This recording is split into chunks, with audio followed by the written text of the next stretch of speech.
Hello everyone, एक बार फिर से स्वागत है आपका अपने यूट्यूब चैनल साइंस गुरु रवि में। गाइज, हम पढ़ रहे हैं डाइजेस्टिव सिस्टम अर्थात पाचन तंत्र।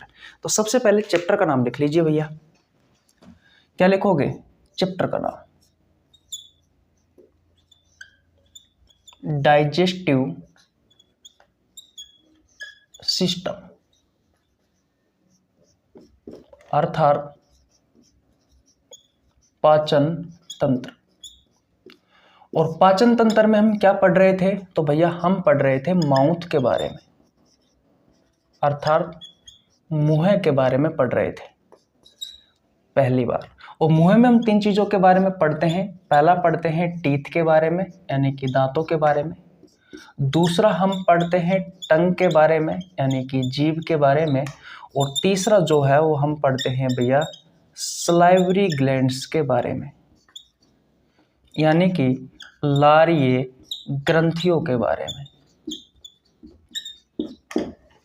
ठीक है, तो कल हमने दांतों के बारे में बहुत अच्छे से पढ़ा।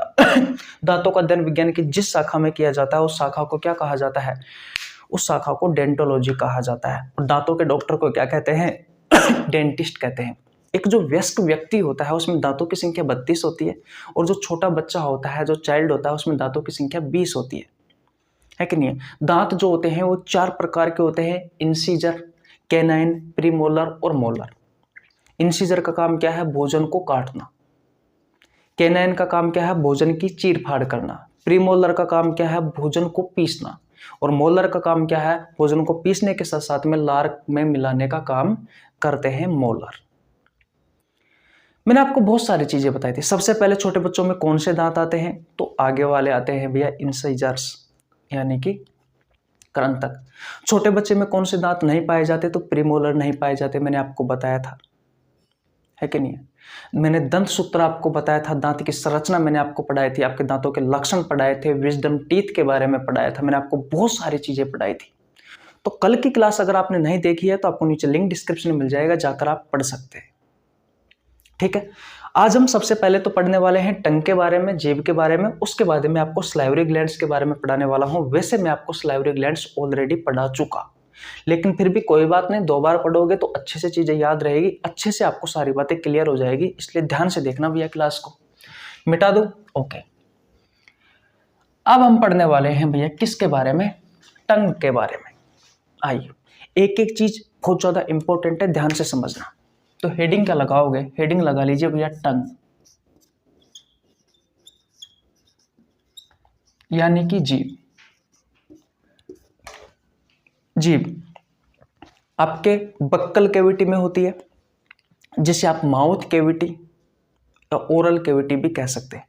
आपके मुंह के अंदर, मुंह को आ करो, आ, तो देखो अंदर की तरफ आपको जीभ दिखाई देती है, ये वाली। ठीक है, किसी को कोई प्रॉब्लम बिल्कुल भी नहीं होनी चाहिए। ये जो जीभ होती है, आपने देखा होगा, आप इसको ऊपर कर सकते हो, नीचे कर सकते हो, इधर कर सकते हो, इधर कर सकते हो, है कि नहीं? कैसे भी तोड़ मरोड़ सकते हो, क्योंकि इस जीभ में हड्डी नहीं पाई जाती। ये एक मस्क्यूलर ऑर्गन है। जीभ क्या है? जीभ एक मस्क्यूलर ऑर्गन है, यानी कि ये एक मांसपेशीय अंग है। ये क्या है? मांसपेशीय अंग है, पूरा मांस का बना हुआ होता है। आपकी जो जीभ होती है पूरी मांस की बनी हुई होती है, इसलिए हम लिखते हैं कि ये एक मस्क्यूलर ऑर्गन है, ये एक मांसपेशीय अंग है। जैसे कि आपका हृदय होता है, हार्ट जो होता है वो ब्लड को पंप करने का काम करता है। एक बार सिकुड़ता है, फिर फैलता है, फिर सिकुड़ता है, फिर फैलता है। आपने देखा होगा, ऐसे धड़कता रहता है ना, सिकुड़ता है फिर फैलता है कि नहीं? तो आपका हृदय भी एक मस्कुलर ऑर्गन होता है, एक मांसपेशीय अंग होता है। वैसे ही आपकी जो जीभ होती है ये भी एक मस्कुलर ऑर्गन है, ये भी एक मांसपेशीय अंग है। इसमें हड्डी नहीं पाई जाती। पहला पॉइंट क्लियर हो गया? किसी को कोई प्रॉब्लम बिल्कुल नहीं होनी चाहिए। दूसरी बात, इस जीभ की लंबाई कितनी होती है? बताओ, ऐसे लिखते हैं कि लंबाई नहीं, इस जीभ की लेंथ कितनी होती है? इस जीभ की लंबाई कितनी होती है? तो याद रखना भैया, 10 सेंटीमीटर हमारी जीभ की लंबाई होती है। जीभ का एक सिरा होता है जो खुला होता है, और दूसरे सिरे से इसे गले की अस्थि जो होती है ना, हायोड, वो पकड़े हुए रहती है। तो हायोड बोन, ये क्या है? ये भैया गले की अस्थि है। ये क्या है? हमारे गले की अस्थि है। तो आपकी जीभ को मजबूती से पकड़ने का काम, मजबूती से जीभ को पकड़ने का काम करती है, पकड़ने का काम करती है। कौन? ये हायोड बोन। कुत्ते की जीभ देखी आपने? लटकी हुई रहती है वो, क्योंकि हायोड जो होता है, इस हायोड के और जो कुत्ते की जीभ होती है ना, कुत्ते की हायोड और कुत्ते की जो जीभ होती है उसके बीच में जो गैप होता है ना, वो थोड़ा ज्यादा होता है। इस वजह से ये हायोड है वो कुत्ते की जीभ पर अच्छे से पकड़ नहीं बना पाती। इस वजह से कुत्ते की जो जीभ होती है वो लटकी हुई रहती है बाहर। लेकिन हमारे में ऐसा नहीं है। हमारी जो हायोड है वो हमारी जीभ को प्रॉपर रूप से पकड़े हुए रहती है, मजबूती से। ये चीज आपको याद रखनी है। जब भी इंसान को फांसी दी जाती है तो आपने देखा होगा, जैसे ही गले की हड्डी हायोड टूट जाती है तो हमारी जो जीभ है या तो अंदर की तरफ धंस जाती है, फिर बाहर की ओर लटक जाती है। तो ये चीजें आपको याद रखना है। जो गले की अस्थि होती है ना, हायोड, ये हमारी जीभ को मजबूती से पकड़े रहने का काम करती है। इसकी लंबाई 10 सेंटीमीटर होती है। ये मांस की बनी हुई होती है। इतनी बात क्लियर है? किसी को कोई प्रॉब्लम बिल्कुल नहीं होनी चाहिए। याद रखना, हमारी जो जीभ होती है ना, वो एक प्रकार का सेंसरी ऑर्गन है। हमारी जीभ क्या है? एक प्रकार का सेंसरी ऑर्गन है, यानी कि संवेदी अंग है। अब आपके दिमाग में क्वेश्चन आ रहा होगा कि भैया ये संवेदी अंग क्या होते हैं? ये ऐसे अंग होते हैं जो हमें किसी न किसी चीज का सेंस देते हैं। ये हमें किसी न किसी चीज का सेंस देते हैं। जैसे कि जीभ है, अब ये एक सेंसरी ऑर्गन है, तो ये किसका सेंस देती है? तो किसका सेंस देती है? तो भैया ये हमें टेस्ट का सेंस देती है, यानी कि स्वाद का सेंस देती है। भैया ये हमें किसका सेंस देती है? ये हमें टेस्ट का सेंस देती है, ये हमें स्वाद का सेंस देती है। ठीक है, तो ये हमें किसका सेंस देती है? ये हमें टेस्ट का सेंस देती है। वैसे ही आपके शरीर में लगभग 5 सेंसरी ऑर्गन होते हैं। पहला कौन सा है मैं बता देता हूं। पहला आप जीभ ले लीजिए भैया। तो जीभ ने हमें किसका सेंस दिया? स्वाद का। दूसरा कौन सा है? आंख ले लीजिए। आंख हमें किस चीज का सेंस देती है? देखने का। तीसरे कान ले लीजिए। कान जो है वो किसका सेंस देती है? सुनने का। चौथा नाक ले लीजिए, सूंघने का।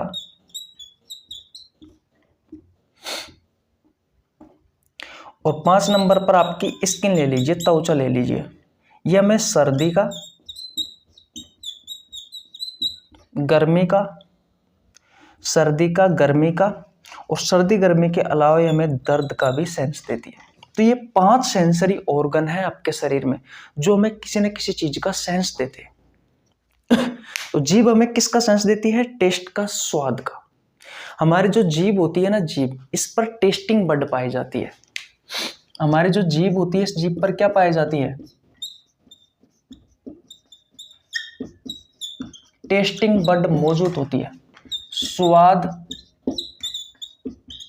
कलिका मौजूद होती है। इनकी संख्या कितनी होती है? लगभग 1500 से लेकर के 2000 इनकी संख्या होती है। और ये हमें किसका अनुभव देती है? ये हमें टेस्ट का, ये हमें स्वाद का सेंस बताती है भैया। ये हमें किसका सेंस बताती है? ये हमें टेस्ट का स्वाद, टेस्ट का सेंस बताती है यानी कि स्वाद का सेंस बताती है। मैंने क्या कहा कि हमारी जो जीभ होती है, ध्यान से समझना, यहाँ से चीज बहुत ज्यादा इंपॉर्टेंट है। ये चीज तो मैंने आपको बता दी कि भैया संवेदी अंग है। जो जीभ है ये हमारा एक प्रकार का संवेदी अंग है, एक प्रकार का सेंसरी ऑर्गन है। सेंसरी ऑर्गन, संवेदी अंग ऐसे अंग होते हैं जो किसी न किसी चीज का सेंस देते हैं, किसी न किसी चीज की संवेदना देते हैं। उन अंगों को कहा जाता है सेंसरी ऑर्गन या संवेदी अंग। जैसे कि कान है, सुनने का सेंस देते हैं। आंख है, देखने का सेंस देती है। नाक है, सूंघने का सेंस देती है। स्किन है आपकी, तो सर्दी का, गर्मी का और दर्द का सेंस देती है। वैसे ही जीभ जो है वो आपको टेस्ट का सेंस देती है। इतनी बात क्लियर है? तो ये कहानी तो आपको समझ में आ गई होगी। आगे देखो, आपकी जो जीभ होती है, इस जीभ पर टेस्टिंग बड पाई जाती है, यानी कि स्वाद कलिका पाई जाती है। इन स्वाद कलिकाओं की संख्या लगभग 1500 से 2000 के आसपास होती है। कितनी होती है? 1500 से 2000 के आसपास इन स्वाद कलिकाओं की संख्या होती है, जो हमें टेस्ट का अनुभव करवाती है, जो हमें स्वाद का पता बताती है। याद रखना, ये जो टेस्टिंग बड होती है, इन टेस्टिंग बड से कौन न्यूरॉन कनेक्ट होते हैं? कौन कनेक्ट होते हैं? न्यूरॉन कनेक्ट होते हैं। कौन कनेक्ट होते हैं? न्यूरॉन कनेक्ट होते हैं। और ये जो न्यूरॉन है, ये आपके ब्रेन तक सिग्नल को लेकर के जाते हैं, और तब जाकर के आपको जो ब्रेन है, आपका जो मस्तिष्क है, वो बताता है कि भैया ये जो टेस्ट आया है ये किसका आया है। अरे भैया, टेस्टिंग बड थोड़ी ना बताती है, हमारा ब्रेन बताता है कि स्वाद किसका है किसका नहीं है। जैसे कि आपने मीठा खाया तो मीठे का स्वाद कौन बताएगा? हमारा ब्रेन बताएगा। आपने कोई चीज मान लीजिए खट्टी खाई तो खट्टी का सेंस कौन बताएगा? हमारा ब्रेन बताएगा। कोई चीज आपने कड़ी खाई तो कड़ी का सेंस कौन बताएगा? आपका ब्रेन बताएगा। क्योंकि ये जो टेस्टिंग बड होती है, इससे कनेक्ट होते हैं न्यूरॉन, और न्यूरॉन जो है वो सिग्नल को आपके ब्रेन तक पहुंचाते हैं। फिर ब्रेन हमें बताता है कि भैया ये टेस्ट किसका है किसका नहीं है। तो ये चीजें आपको पता होना जरूरी है भैया। ठीक है, समझ में आ गया? दोबारा से बता देता हूं। टेस्टिंग बड होती है लगभग 1500 से 2000। लड़कियों में ज्यादा होती है, लड़कों में थोड़ी कम होती है। इस बात का आपको पता होना जरूरी है। जैसे कि 1500 से 2000 है, तो 1500 से 2000 है तो 2000 के आसपास लड़कियों में होगी, 1500 के आसपास थोड़ी लड़कों में कम होती है कि नहीं है? दूसरी बात, ये हमें टेस्टिंग बड जो होती है हमें टेस्ट का पता बताती है, यानी कि स्वाद का पता बताती है। टेस्टिंग बड के साथ कौन कनेक्ट रहते हैं? न्यूरॉन, जो ब्रेन तक सिग्नल लेकर जाते हैं। किस चीज का? टेस्ट का, कि भैया ये स्वाद कैसा है, खट्टा है, मीठा है, कड़वा है, या फिर किसका है। ठीक है, तो सारी बातें समझ में आ गई। अब जैसे कि आपकी ये जीभ है,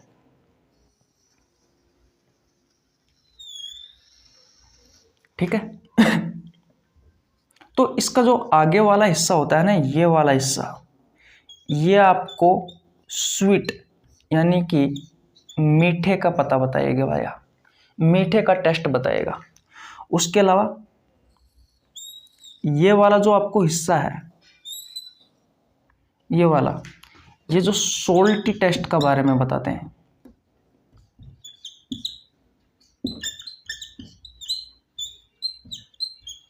नमकीनी स्वाद के बारे में बताते हैं। फिर ये वाला जो हिस्सा है, ये आपको सोर यानी कि जो खट्टा होता है, इस खट्टे का टेस्ट बताते हैं। उसके अलावा पीछे की तरफ बीटर यानी कि कड़वा, ये कड़वा का टेस्ट देता है ये वाला हिस्सा। और लास्ट में कुछ रिसेप्टर्स होते हैं जो भैया आपको लहसुन,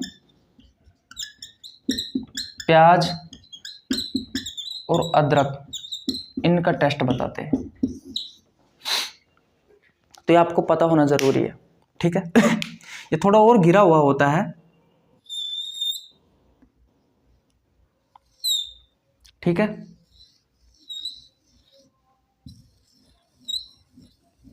ये चीजें आपको याद रखनी है। तो आगे वाला हिस्सा है वो आपको मीठे का अनुभव करवाता है। ये पार्श्व जीभ का पार्श्व वाला जो भाग है, इधर वाला भाग, ये आपको सोल्टी टेस्ट यानी कि नमकीन स्वाद के बारे में बताता है। उसके जस्ट पीछे वाला खट्टे का अनुभव करवाता है। लास्ट में बिटर कड़वे का अनुभव बताता है। और लास्ट में ये कुछ आपको रिसेप्टर्स से दिखाई दे रहे हैं, ये रेसे से, ये आपको भैया लहसुन, प्याज और अदरक का टेस्ट बताते हैं। तो ये चीज आपको पता होना जरूरी है। ठीक है, किसी को कोई प्रॉब्लम यहाँ तक बिल्कुल नहीं होनी चाहिए। तो सबसे पहले मुझे बताओ कि यहाँ तक की कहानी आपको समझ में आई या नहीं आई। स्क्रीनशॉट ले लीजिए, देखो ध्यान से समझना मैं क्या कहना चाह रहा हूँ। आपकी जीभ है, ठीक है, इसके बारे में हम पढ़ रहे हैं, तो आपको इसके बारे में पता भी तो होना ज़रूरी है। तो सबसे पहले अगर इसकी लंबाई की बात करें तो 10 सेंटीमीटर तक इसकी लंबाई हो सकती है। आप देखो, आपकी जीभ को ऊपर नीचे कर सकते हो, कैसे भी करिए आपने, है कि नहीं है। तो आपकी जो जीभ होती है ना भैया, इस जीभ में कोई हड्डी नहीं होती, ये पूरी मांस की बनी हुई होती है। इसलिए इसे हम क्या कहते हैं? मस्कुलर ऑर्गन, यानी कि एक मांसपेशीय अंग कहते हैं। ठीक है, किसी को कोई प्रॉब्लम बिल्कुल नहीं होनी चाहिए। दूसरी बात, हमारी जीभ का एक सिरा जो होता है वो खुला रहता है, और दूसरे सिरे से इससे हमारे जो गले की अस्थि होती है, ये हायोड इसे मजबूती से पकड़े रहने का काम करती है। कुत्ते में इस हायोड के बीच में और जीभ के बीच में स्पेस ज़्यादा होता है, इस वजह से हायोड इस पर पूर्ण रूप से पकड़ नहीं जमा पाती, इसलिए कुत्ते की जीभ जो होती है वो बाहर लटकी हुई रहती है कि नहीं है। उसके अलावा हमारी जो जीभ होती है ये एक प्रकार का सेंसरी ऑर्गन है, यानी कि संवेदी अंग कहा जाता है इस जीभ को भैया। क्यों कहा जाता है? क्योंकि ये किसी न किसी चीज का सेंस देती है। संवेदी अंग, सेंसरी ऑर्गन ऐसे अंग होते हैं जो हमें किसी न किसी चीज का सेंस दे, किसी न किसी चीज की संवेदना दे, वो होते हैं सेंसरी ऑर्गन। तो हमने जीभ को क्या कहा? सेंसरी ऑर्गन कह दिया। क्यों? क्योंकि ये हमें टेस्ट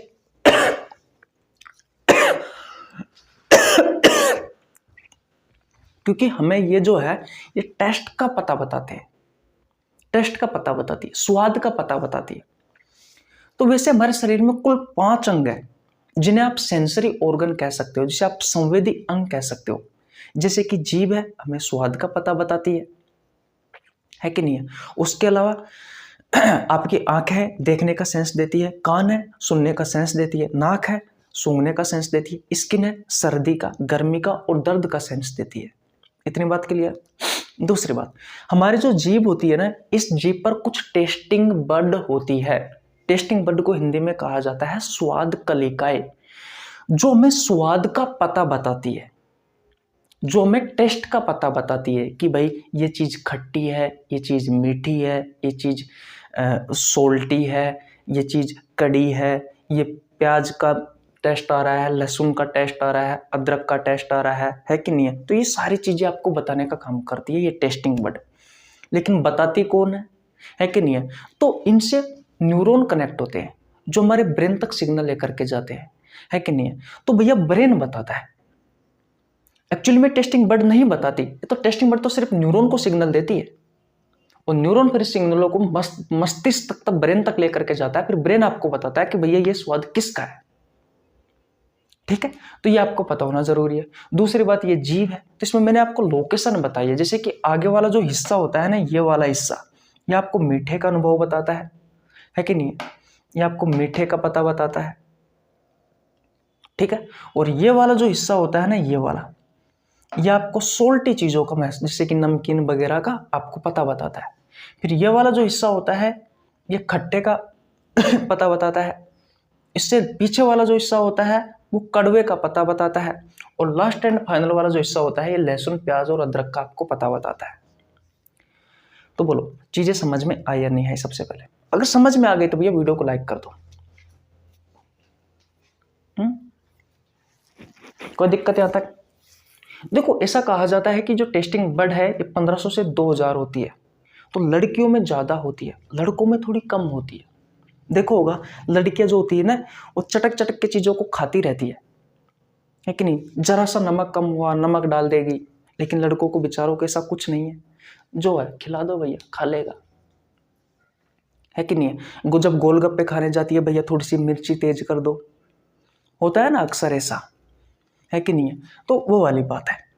तो लड़कियों में टेस्टिंग बड ज्यादा होती है और लड़कों में टेस्टिंग बड कम होती है कि नहीं। इसलिए लड़कियां जो ज्यादा होती है वो स्वाद का ज्यादा अनुभव कर पाती है और लड़के थोड़े से कम कर पाते हैं। क्या करें बेचारे लड़के कोई बात नहीं। ये बात क्लियर है? किसी को कोई प्रॉब्लम बिल्कुल नहीं होनी चाहिए। अब मैं मिटा रहा हूं भैया, इसको मिटा दूं बोलो, यहां तक बात क्लियर है? ओके, चल मिटाने से पहले मैं आपको कुछ और चीजें बता देता हूं। जैसे कि आपकी जीभ है, इस जीभ का काम क्या है अगर मैं आपसे पूछूं, तो इसके कार्यों के बारे में जब बात करें, यहां मैं मिटा देता हूं। स्क्रीनशॉट ले लिया भैया आपने? ले लिया स्क्रीनशॉट? ओके, मिटा ही देता हूं। बताओ आपकी जीभ का कार्य क्या है?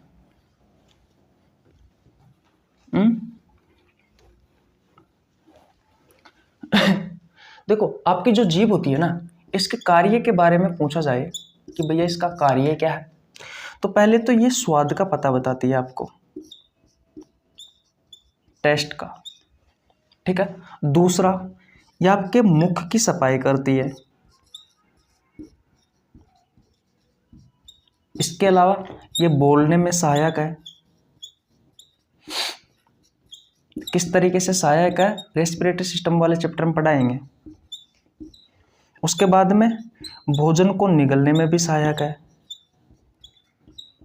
भोजन को निगलने में भी सहायक है, और कभी कभी ताप नियमन में भी सहायक।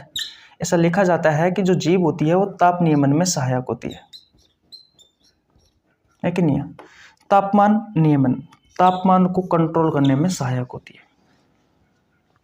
ठीक है, तो ये पता होना जरूरी है। ठीक है, किसी को कोई प्रॉब्लम? अरे भैया मुंह की सफाई करती है, बोलने में सहायक है, भोजन को निगलने में सहायक है आपकी जीभ, है कि नहीं है? तो इन सारी बातों का आपको पता होना जरूरी है। ताप नियमन में भी सहायता करता है कि नहीं है?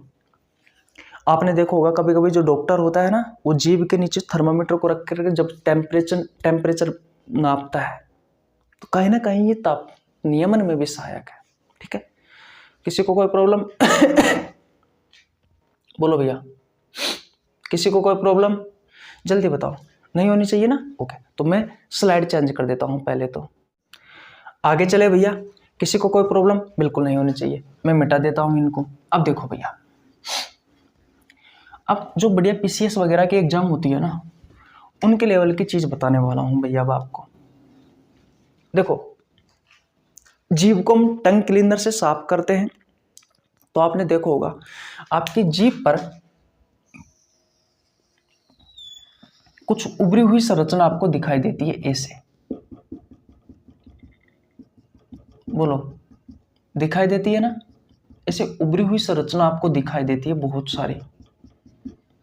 तो इन उभरी हुई संरचनाओं को क्या कहा जाता है? ये जो उभरी हुई संरचना है, इस उभरी हुई संरचना को क्या कहा जाता है? इसे कहा जाता है पेपली। इसका नाम क्या है? इसका नाम है पेपली। ये टेस्टिंग बड नहीं है, ये टेस्टिंग बड नहीं है। टेस्टिंग बड अलग होती है और ये पेपली अलग होती है। जब आप जीभ को टंग क्लीनर से साफ करते हो तो आपको सबसे बाहर की तरफ, ऊपर की तरफ ये छोटी छोटी जो उभरी हुई संरचना दिखाई देती है, उसे कहा जाता है पेपली। तो इस पेपली के जस्ट नीचे की जो लेयर होती है उसमें होती है भैया टेस्टिंग बड, उसमें टेस्टिंग बड होती है। तो पता लग गया, सबसे बाहरी जो परत होती है वो पेपली की होती है, उसके जस्ट नीचे की तरफ जो होती है ना, वो होती है टेस्टिंग बड, यानी कि स्वाद कलिकाएं। तो पेपली अलग है, टेस्टिंग बड अलग है, याद रखना। बाहरी परत है वो पेपली की है, और पेपली के जस्ट नीचे की तरफ होती है टेस्टिंग बड, यानी कि स्वाद कलिकाएं। इतनी बात क्लियर है? ये 4 प्रकार की होती है भैया, ऐसे क्वेश्चन पूछे जाते हैं। पहली होती है सरकम वोयलेट पेपली। दूसरी होती है फंगिफॉर्म पेपली। तीसरी होती है फोलिएट पेपली। चौथी होती है फिलीफॉर्म पेपली। बताओ, किसी को कोई प्रॉब्लम? बिल्कुल नहीं है। अब आपको क्वेश्चन कौन कौन से याद करने हैं वो देख लीजिए। इसमें ज़्यादा आपको कुछ याद करने की आवश्यकता नहीं है। ये फंगिफॉर्म जो पेपली होती है ये सबसे बड़ी होती है, ठीक है। जो फिलीफॉर्म पेपली होती है ये सबसे छोटी होती है।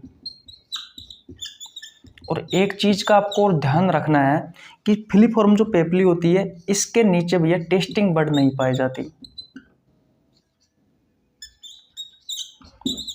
जो टेस्टिंग बड होती है, जो स्वाद कलिकाएं होती है, वो नहीं पाई जाती भैया। इस चीज का आपको ध्यान रखना है। उसके अलावा क्या याद रखना है कि जो फोइलेट पेपली होती है ये चाइल्ड में तो होती है लेकिन अडल्ट में नहीं पाई जाती भैया। ये बाद में ये फिलीफॉर्म पेपली में और ये सरकम पेपली में कन्वर्ट हो जाती है।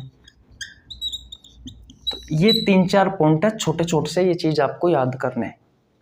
इससे ज़्यादा क्वेश्चन नहीं पूछे जाते, जो पूछे जाते हैं वो मैंने आपको बता दिए। एक बार मैं आपको दोबारा रिवीजन करवा देता हूँ कि जीभ के ऊपर की तरफ उभरी हुई जो संरचना होती है, जीभ के ऊपर की तरफ जो उभरी हुई संरचना होती है उसे हम पेपली कहते हैं। ये 4 प्रकार की होती है। पहली होती है सरकमवोलेट पेपली, दूसरी होती है फंगिफॉर्म पेपली, तीसरी होती है फोइलेट पेपली, और चौथी होती है फिलीफॉर्म पेपली। जो फंगीफॉर्म पेपली है वो सबसे बड़ी है, यानी कि सबसे ज़्यादा एरिया जो घेरता है वो फंगीफॉर्म पेपली घेरती है। सबसे छोटी जो है वो फिलीफॉर्म पेपली है, ये सबसे कम जगह घेरती है कि नहीं है। उसके अलावा इस फिलीफॉर्म पेपली के जस्ट नीचे की तरफ कोई भी टेस्टिंग बड नहीं पाई जाती। अभी मैंने आपसे कहा था ना कि बाहर की तरफ तो भैया ये पेपली होती है, जीभ के सबसे बाहरी पर। ऊपर की तरफ जब टंग क्लीनर से साफ करते हो तो आपको उभरी हुई संरचना दिखाई देती है छोटी छोटी सी, वो होती है पेपली। इसके जस्ट नीचे की तरफ क्या होती है, इसके जस्ट नीचे की तरफ क्या होती है भैया, ये टेस्टिंग बड होती है। तो याद रखना, ये जो फिलीफॉर्म पेपली है इसके जस्ट नीचे की तरफ, इस वाले हिस्से में होती है ये भैया, इस वाले हिस्से में होती है फिलीफॉर्म पेपली। तो इसके जस्ट नीचे कोई भी टेस्टिंग बड नहीं पाए जाते, इस बात का आपको ध्यान रखना है। ठीक है, किसी को कोई प्रॉब्लम बिल्कुल नहीं होनी चाहिए। छोटे बच्चों में भैया ये फोलिएट पेपली होती है, लेकिन जब बड़े हो जाते हैं तो फिर भैया अडल्ट में ये नहीं होती। उसके बाद में ये फोलिएट पेपली है वो गायब हो जाती है, ये फिलीफॉर्म पेपली में और सरकम पेपली में कन्वर्ट हो जाती है। बस ये चीजें आपको याद रखनी है। तो जीभ में आपको ये छोटी छोटी सी बातें हैं भैया, ये चीजें आपको याद रखनी है, इससे ज्यादा आपको कुछ याद नहीं रखना है। ठीक है, कोई दिक्कत यहां तक बिल्कुल नहीं होनी चाहिए। अब स्क्रीनशॉट ले लीजिए, ले लिया स्क्रीनशॉट, मिटा दो, ओके। तो टंग क्लीनर हो गई, आपके दांत क्लीनर टंग क्लीनर क्या, टंग कंप्लीट हो गई, और आपके दांत यानी कि जो टीथ है वो भी आपके कंप्लीट हो गए। भाई यहां तक तो किसी को कोई प्रॉब्लम नहीं है ना, कि है हमने दांतों के बारे में बहुत अच्छे से पढ़ लिया, जीभ के बारे में बहुत अच्छे से पढ़ लिया। अब सलाइवरी ग्लैंड्स के बारे में भी मैंने आपको पढ़ा दिया है वैसे तो, लेकिन कोई बात नहीं, एक बार और पढ़ लेते हैं। देखो भैया, तीसरे नंबर पर हम पढ़ रहे हैं सलाइवरी ग्लैंड्स।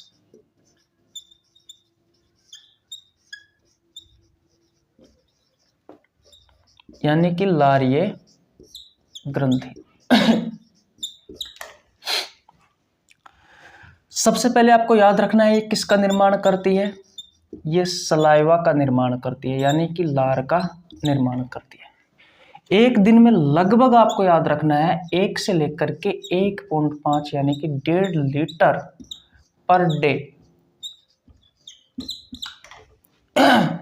सलाइवा का निर्माण होता है। आपके मुंह में प्रतिदिन 1 से लेकर के 1.5 लीटर सलाइवा का निर्माण होता है। 1 से लेकर के 1.5 लीटर किसका निर्माण होता है, सलाइवा का निर्माण होता है। कौन करती है, सलाइवरी ग्लैंड्स करती है। ठीक है, ये जोड़े में उपस्थित होती है, याद रखना। इसके 3 पेयर होते हैं, यानी कि 3 जोड़े होते हैं इसके, और 3 जोड़े हैं तो इसकी संख्या कितनी हो जाएगी, 6 हो जाएगी भैया। और ये 3 ही प्रकार की होती है। कितने प्रकार की होती है, 3 ही प्रकार की। पहली कौन सी है, तो पहली है भैया पैरोटिड सलाइवरी ग्लैंड्स। ठीक है, ये आपकी जीभ के पास कान के पास होती है, यह आपकी कान के पास होती है, यह आपके कान के पास होती है भैया। कौन सी, पैरोटिड सलाइवरी ग्लैंड्स। दूसरी होती है सबलिंगुअल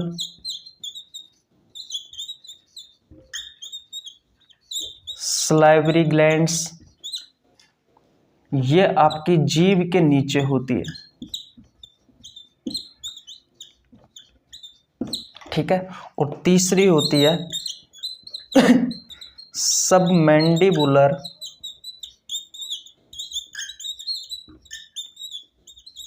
सलाइवरी ग्लैंड्स।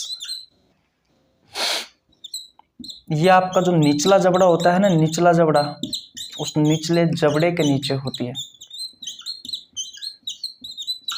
यहाँ पे इस जगह पर होती है भैया ये सबमैंडिबुलर सलाइवरी ग्लैंड्स। और जो सबलिंगुअल सलाइवरी ग्लैंड्स होती है ये आपकी जीभ के जस्ट नीचे की तरफ होती है। जो जीभ होती है ना, इस जीभ के नीचे की तरफ होती है। ठीक है, इतनी बात क्लियर हो गई। पैरोटिड सलाइवरी जो ग्लैंड्स है, पैरोटिड सलाइवरी ग्लैंड्स है, ये आपके कान के पास होती है। सबलिंगुअल सलाइवरी ग्लैंड्स होती है, ये आपके जीभ के नीचे होती है। सबमैंडिबुलर सलाइवरी ग्लैंड्स है, ये आपके निचले जबड़े के नीचे होती है। सबसे बड़ी कौन सी है, तो सबसे बड़ी है भैया जो आपके कान के पास है वो वाली पैरोटिड सलाइवरी ग्लैंड्स, ठीक है। सबसे छोटी कौन सी है? तो सबसे छोटी होती है भैया सबलिंगुअल सलाइवरी ग्लैंड्स। ये सबलिंगुअल सलाइवरी ग्लैंड्स है, ये सबसे छोटी है भैया आपकी लारीय ग्रंथि, ये वाली ये सबसे छोटी लारीय ग्रंथि है भैया, ठीक है। किसी को कोई प्रॉब्लम? किसी को कोई प्रॉब्लम? बिल्कुल भी नहीं होनी चाहिए भैया। बताओ, पैरोटिड सलाइवरी ग्लैंड्स कान के पास होती है, सबसे बड़ी है। सबलिंगुअल सलाइवरी ग्लैंड्स जीभ के नीचे होती है, सबसे छोटी है। और सब मैंडिबुलर सलाइवरी ग्लैंड्स है और निचले जबड़े के नीचे होती है भैया। अब देखो सबसे ज्यादा लार बनाने वाली ग्रंथि ये होती है भैया, ये सर्वाधिक लार बनाने वाली ग्रंथि होती है भैया। लगभग 70 से 75% ही अकेली लार का निर्माण करती है। दिख तो रहा है ना? हाँ। और ये दोनों मिलकर के 25 से 30% लार का निर्माण करती है। तो यहाँ से क्वेश्चन पूछा जा सकता है आपसे आपके एग्जाम में कि भैया प्रतिदिन लार का निर्माण हमारे शरीर में कितना होता है? तो 1 से 1.5 लीटर होता है। सबसे बड़ी लारीय ग्रंथि कौन सी है? तो पैरोटिड लारीय ग्रंथि है। सबसे छोटी लारीय ग्रंथि कौन सी है? तो सबलिंगुअल सलाइवरी ग्लैंड्स है कि नहीं है। सबसे ज्यादा लार का निर्माण करने वाली जो ग्रंथि है वो कौन सी है? तो सब मैंडिबुलर सलाइवरी ग्लैंड्स है। कान के पास कौन सी लारीय ग्रंथि होती है? तो पैरोटिड सलाइवरी ग्लैंड्स होती है। जीभ के नीचे कौन सी लारीय ग्रंथि होती है? तो सबलिंगुअल सलाइवरी ग्लैंड्स होती है। आपके निचले जबड़े के नीचे कौन सी लारीय ग्रंथि होती है? तो सब मैंडिबुलर सलाइवरी ग्लैंड्स होती है। कैसे याद करोगे? तो मैंडिबल होती है ना आपके निचले जबड़े की जो अस्थि होती है उसका नाम क्या है? मैंडिबल है। तो सब मैंडिबुलर सलाइवरी ग्लैंड्स इस तरीके से याद कर सकते हो। ऊपरी जबड़े की जो अस्थि होती है उसे मैग्जिला कहा जाता है, निचले जबड़े की जो अस्थि होती है उसे मैंडिबल कहा जाता है। तो मैंडिबल से आप याद रख सकते हो सब मैंडिबुलर सलाइवरी ग्लैंड्स, ठीक है। ये सब चीजें क्लियर है? बताओ, किसी को कोई प्रॉब्लम? जल्दी जल्दी बता दो भैया कोई प्रॉब्लम हो तो। अब देखो, इन सब ग्रंथियों ने किसका निर्माण किया? सलाइवा का। अब सलाइवा का पीएच मान भी बता दो, किसका पीएच मान कितना होता है? तो इसका पीएच मान होता है 6.8, है कि नहीं? तो इसकी प्रकृति कैसी हो जाएगी? तो इसकी प्रकृति हो जाएगी भैया दुर्बल अम्लीय। कौन सी हो जाएगी? दुर्बल अम्लीय हो जाएगी। देखो कुछ इस तरीके से क्या होता है, पीएच स्केल होता है। एक यहाँ पर होता है, 7 यहाँ पर होता है और 14 यहाँ पर होता है। 7 पर कोई चीज जो होती है वो उदासीन होती है, 14 पर क्या होती है? क्षारीयता बढ़ती है भैया। 14 की तरफ जाने पर क्षारीयता बढ़ती है और 7 से 1 की तरफ आने पर क्या बढ़ेगी? अम्लीयता बढ़ेगी। है कि नहीं है? इतनी बात क्लियर है? 7 पर उदासीन है, 1 की तरफ आने पर अम्लीयता बढ़ती है कि नहीं है? और 14 की तरफ जाने पर क्षारीयता बढ़ रही है भैया। तो 6.8 है भैया, देखो इधर 6.8 है। तो 6.8 कहाँ होता है? यहाँ पर ही होता है कहीं ना कहीं 6.8। तो भैया अम्लीयता अगर 1 की तरफ आ रही है तो बढ़ रही है, तो इसका मतलब यह है कि 1 के आसपास के जो मान है वो प्रबल अम्ल होंगे, है कि नहीं है? और 7 के आसपास के मान है अम्ल, कहने का मतलब 1 की ओर इस तरफ। तो यार जैसे कि 6 है, 7 है, 8 है कि नहीं है? 5 है, 6 है, 7 है। जैसे कि 5 है, 6 है, 6.5 है, ये जो मान होंगे वो होंगे भैया दुर्बल।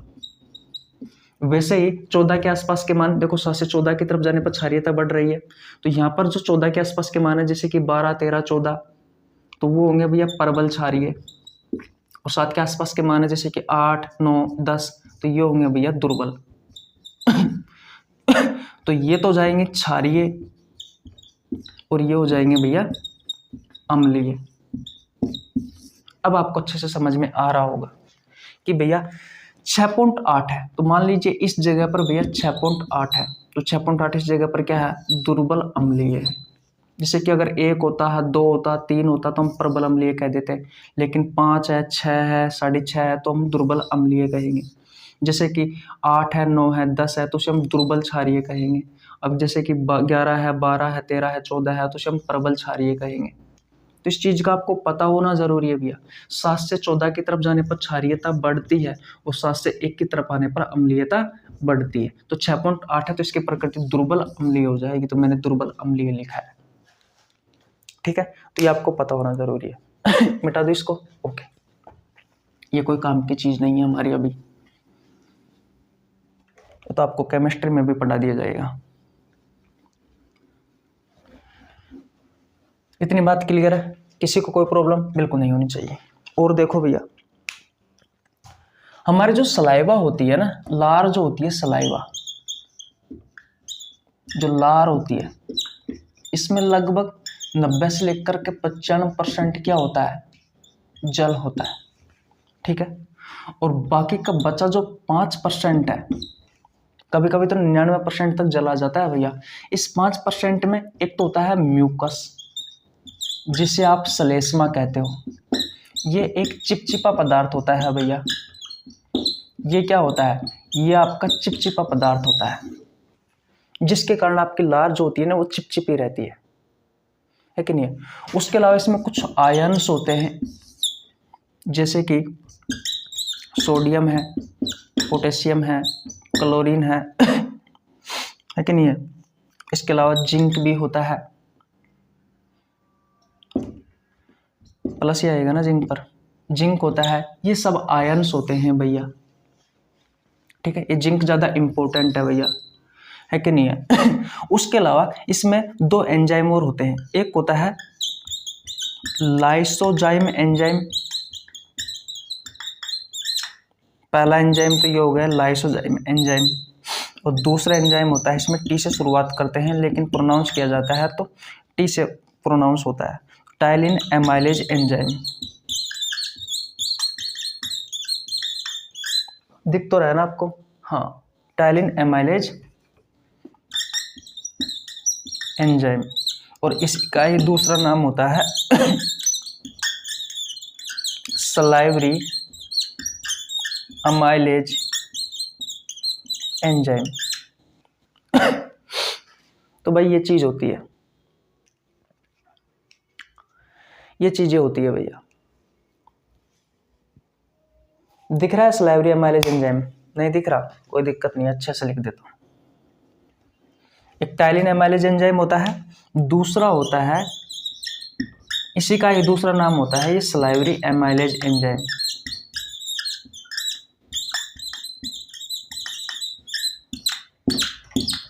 कौन सा? Salivary amylase enzyme. इसी टाइलिन एमाइलेज एंजाइम का दूसरा नाम होता है। तो 2 एंजाइम होते हैं आपके लार में, एक होता है लाइसोजाइम एंजाइम, दूसरा होता है टाइलिन एमाइलेज एंजाइम, या फिर इसको दूसरा नाम इसको ही बोलते हैं सलाइवरी एमाइलेज एंजाइम। तो सबसे पहले तो मुझे बताओ कि सारी कहानी आपको समझ में आई या नहीं आई? नहीं आई है तो एक बार और रिवीजन करवा देता हूं। देखो भैया, सलाइवरी ग्लैंड्स, लारीय ग्रंथियों के बारे में हम पढ़ रहे हैं जो सलाइवा का निर्माण करती है। 1 से लेकर के 1.5 लीटर प्रतिदिन हमारे मुंह में सलाइवा का निर्माण होता है। सलाइवा बहुत ज्यादा इंपॉर्टेंट है, इसलिए इसे बाहर ना थूकें। 3 जोड़ी सलाइवरी ग्लैंड्स होती है जो सलाइवा का निर्माण करती है, और इनकी संख्या 3 होती है। यानी कि संख्या तो 6 होती है लेकिन ये 3 प्रकार की होती है। पहली होती है कान के पास, यहाँ पर कान के आसपास वाले हिस्से में होती है, पैरोटिड सलाइवरी ग्लैंड्स, जो कि कान के पास होती है। और ये जो कान के पास होती है ना पैरोटिड सलाइवरी ग्लैंड्स, ये सबसे बड़ी ग्लैंड्स होती है, याद रखना। सबसे लारीय ग्रंथियों में बात कराओ, लारीय ग्रंथियों में सबसे बड़ी है। दूसरी होती है सबलिंगुअल सलाइवरी ग्लैंड्स, जो हमारे जीभ के जस्ट नीचे की तरफ होती है, और ये सबसे छोटी लारीय ग्रंथि होती है। तीसरी होती है सबमैंडिबुलर सलाइवरी ग्लैंड्स, जो हमारे निचले जबड़े के जस्ट नीचे होती है, याद रखना। और ये सबसे ज्यादा लार बनाने वाली ग्रंथि है, जो अकेली 70 से लेकर के 75% तक लार बनाने का काम करती है। और पैरोटिड सलाइवरी ग्लैंड्स और सबलिंगुअल सलाइवरी ग्लैंड्स दोनों मिलकर के 25 से 30% लार बनाने का काम करती है। इतनी बात क्लियर है, कोई दिक्कत नहीं है। अब देखो भैया, लार में क्या क्या पाया जाता है वो देखो। तो पहली बात तो लार का पीएच मान 6.8 होता है, इसकी प्रकृति दुर्बल अम्लीय होती है। जो लार होता है इसमें 90 से लेकर के 95% तक जल पाया जाता है, याद रखना है। फिर 5% में क्या क्या होता है, तो 5% में म्यूकस होता है, यानी कि श्लेष्मा होता है, जो कि एक चिपचिपा पदार्थ होता है, जो कि आपकी जो जीभ होती है उसमें चिकनाहट से होती है ना, चिकनाहट होती है। आपने देखा होगा कभी लार को कभी हाथ में ली होती है, चिकनाहट चिक होती है, चिकना युक्त होती है, वो श्लेष्मा के कारण होती है। तो ये श्लेष्मा पाया जाता है। कुछ आयन्स होते हैं जैसे कि सोडियम हो गया, पोटेशियम हो गया, क्लोरीन हो गया, जिंक हो गया, ये सभी कुछ आयन्स है जो आपकी लार में पाए जाते हैं। जिनको याद रखना है। इसके अलावा 2 एंजाइम होते हैं, पहला होता है लाइसोजाइम एंजाइम, ठीक है, पहला कौन सा होता है, लाइसोजाइम एंजाइम। ध्यान से समझ लेना, मैं आपको पहले भी पढ़ा चुका। पहला होता है लाइसोजाइम एंजाइम, दूसरा होता है टाइलिन एमाइलेज एंजाइम, और इसी का ही दूसरा नाम होता है स्लाइवरी एमाइलेज एंजाइम। अब दोनों एंजाइमों के कार्य पढ़ा रहा हूँ भैया मैं आपको, स्क्रीनशॉट ले लो, ले लिया? ओके।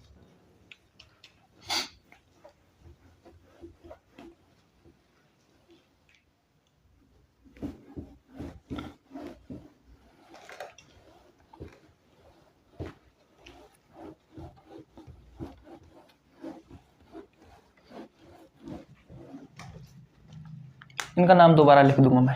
तो देखो पहला एंजाइम कौन सा है? पहला एंजाइम है भैया लाइसोजाइम एंजाइम। ये एंजाइम इंपॉर्टेंट है, मैं आपको पहले भी पढ़ा करके आ चुका।